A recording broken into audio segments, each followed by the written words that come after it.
Welcome to the Manzil Ahmed channel. Welcome, ladies and gentlemen, brothers and sisters of faith.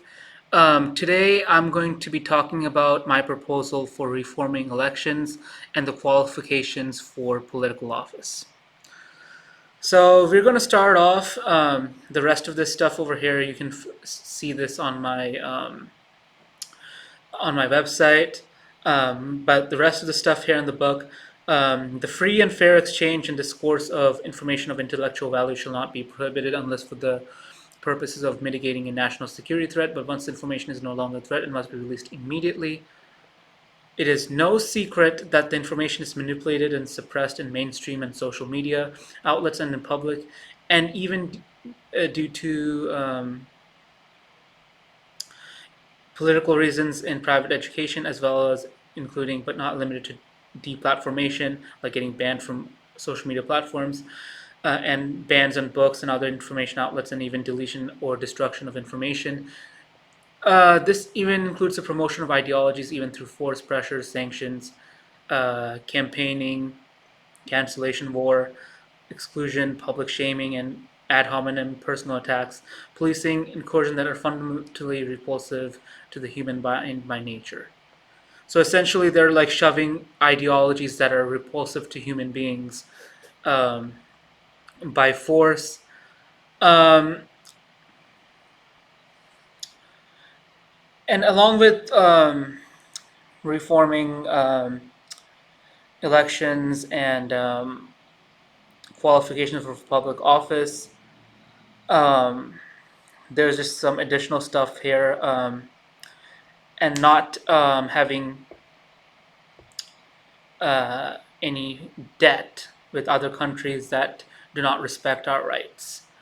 So no state government nor the United States federal government shall have a foreign debt with any foreign government that does not respect the rights outlined in the United States Constitution prior to the adoption of this amendment. And I'm being very generous here because the new rights that are being granted through this Constitution, through this amendment, is not at all guaranteed in Europe.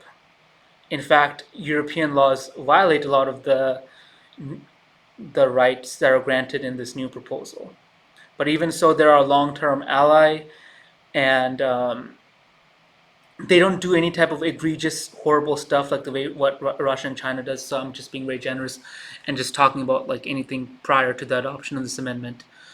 So, nor any foreign government or actor shall directly or indirectly have any stake of any portion of the United States territory, including investors that control, are funded by, work with, or otherwise have close connections with foreign governments or actors. So yeah, that's another part of it too. So like we won't have foreign governments just buying up our land. Um,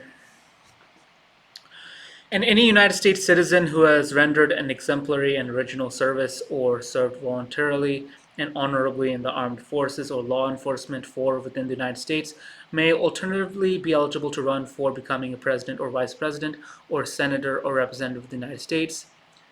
In a time of war declared by Congress or siege, there shall be no restrictions on the number of terms one may serve in an elective office, including those who have previously served but not currently serving in office. However, Congress must confirm this temporary extension of presidential power by a two-thirds majority in both the House of Representatives and the Senate. Yeah, I know it's difficult to digest. Just bear with me. If needed, just watch this video a couple of times or even just buy my book. Um, this is one of those type of things, the logic will not jump off the page right away. So, totally understandable if you're feeling a little bit lost. There shall always be a system in each federal congressional House district of a popular vote of no confidence for all elected members of the House of Representatives, where members may be recalled. So what I said is note, good leadership is hard to come by also in a winner-take-all system where there are entire districts whose votes are never counted because of the Electoral College. In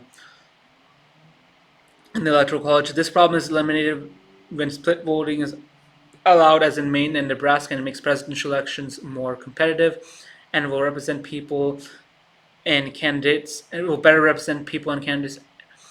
And candidates are not competing only in known swing states, They're competing everywhere. Also, direct voting introduces the potential for fraud and increases the impact of fraud as it would affect everyone's votes instead of being localized in one state, one national voting administration versus every state administering the voting process. The current way of how votes are counted should depolarize American politics. And another thing too is like if you have a national system, it's very easy for the current government to like corrupt it. When it's like run by the states, it's far more difficult to corrupt. So this protects the integrity of our representative republic, our electoral system. All persons intending to run for political office should enjoy an equal and fair process regardless of or independence of any political affiliation. All candidates for political office must debate and be fairly vetted for mental health and competence, and any outstanding financial default and any debt to a foreign government or jurisdiction or organization and be provided fair means to fairly debate publicly, which shall be completely recorded, stored, easily accessible for public, and presented without any edits or cuts, and the media broadcast must cover the entirety of the jurisdiction of the relevant political office during the entirety of the election proceedings. If the candidate is reasonably able, circumstantially, but fails to arrive or attend or appear at any debate or found to be in cognitive decline or mentally incompetent, he or she will be eliminated from the race. Also, the person shall not be eligible to run for office if they have any outstanding financial default or any debt to a foreign government or jurisdiction or organization.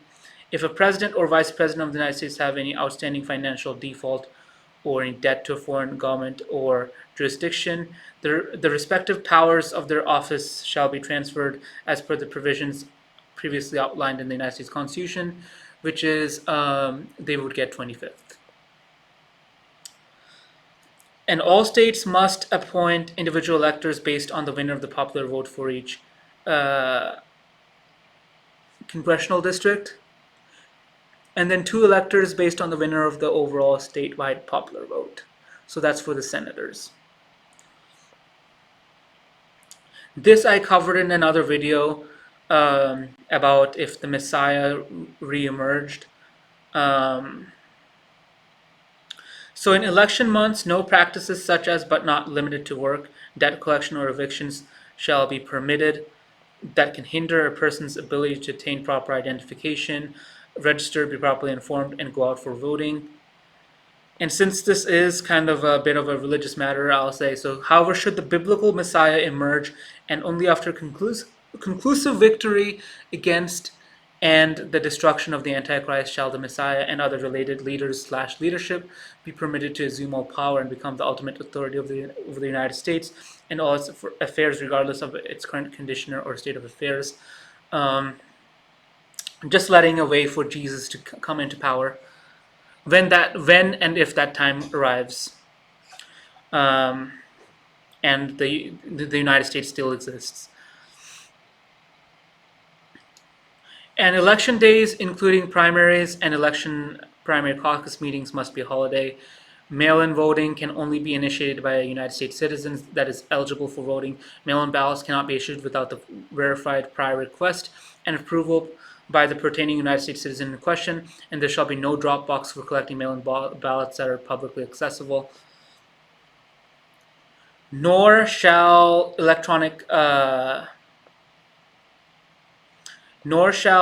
voting machines for counting votes or issuing ballots be connected to the internet, and such machines that have ever been connected to the internet shall not be used, and if used, their results shall not be considered, and therefore null and void, so that the voting cannot finish, and therefore the election cannot be certified unless the appropriate corrective measures are as available within the law are taken.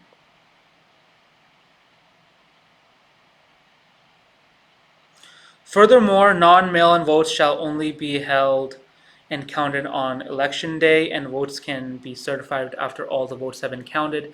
And if a state fails to finish counting the votes by the end of, or holds or counts non-mail-in votes before the election day, or any other irregularities arise, the election must be redone in that state. When elections are redone, all cast votes shall be discarded and therefore null and void, so that the United States citizens that are eligible for voting that have already voted must vote again. I know it's really inconvenient, but it just has to be that way. All campaign funds given to or received by any elected official must be publicly disclosed and the respective information publicly available. District maps shall not be drawn such that it confers undue political advantage. So there you go. That's my legal proposal. That's my for reforming the elections, qualifications for political office, and having any debt with countries that don't respect our rights, and foreign governments buying up our land. So that's all for this video. See you in the next one.